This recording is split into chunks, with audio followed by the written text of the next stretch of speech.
heart of your gas turbine engine, which in turn it will be getting the power from the expanded gaseous product and gives the same in terms of RPM to the compressor. We have in the previous class we have clearly said LPCR. LPCR means high pressure compressor rotor. LPCR means low pressure compressor rotor. Low pressure compressor rotor will be lying at the outer side, outer part. Inner part will be HPCR. Similarly, when you coming back to the turbine, the same connection is also like this.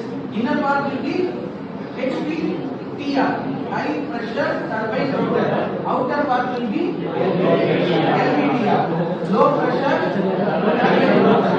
HPTR will be connected to HPCR, LPTR will be connected to LPCR. And therefore, when both the set of turbines get to rotate, the same set of power will be transmitted to the compressor. LPCR when it get rotated in the proper way, so LPTR when it rotates in the proper way, LPCR will be getting the enough amount of energy. HPTR rotates in the proper way, enough amount will be received to the HPTR. Fortunately, the gaseous products which are coming from the combustion chamber outlet will be reaching the turbine by means of passing through the guideways, and therefore, since the angular part of your guideways is properly planned and arranged such that the gaseous product will be reaching your base with the proper angle, with the proper velocity, and therefore the RPM of your HPTR and the LPTR both will be the same.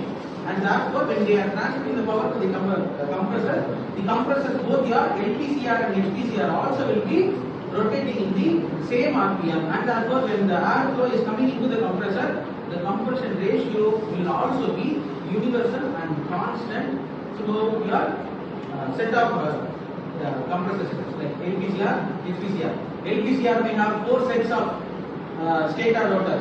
HPCR may have 5 to 9 sets of stator and rotor.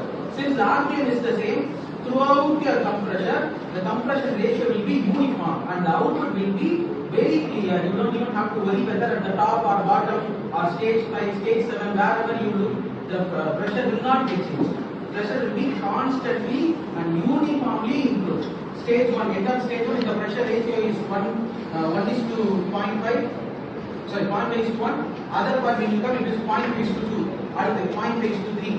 0.5 is to 4. Like that, the pressure will be gradually increasing and velocity will be gradually increasing. There is no need to worry about the ununiform pressure distribution or pressure ratio. It will be clearly formed.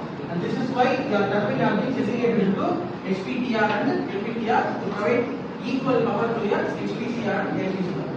This is all about turbine. Next, last part. What is the last part? Nozzle. When you look into the nozzle, I have clearly told you there are 3 types of nozzle. What are the 3 types? So convergent is a nozzle which in turn will have an increased aerial inlet and a decreased aerial outlet. Why it is being used in such a way? Already we have discussed this.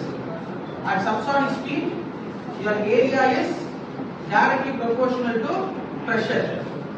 Your area is directly proportional to pressure, and therefore, when comparing the dimension, length, other dimension, your area will be keep on reducing, and therefore your pressure also will be keep on reducing. What happens when your pressure is coming down? Velocity will be going up, and therefore after your compressor, combustion chamber and turbine, you will have your nozzle. The nozzle will get the outlet of the turbine which is already coming at a particular velocity, right? But that velocity is not enough for us to get enough thrust. As per Newton's third law, how much amount of thrust your engine is giving out, that much amount of your fast speed your engine will getting in forward direction, which your engine will be attached to the aircraft, and therefore how much amount of thrust is coming out of the engine, that much amount of velocity your aircraft is getting to move forward. So we need better velocity of the outgoing gases. So to increase the velocity, we need to reduce the pressure. Exactly.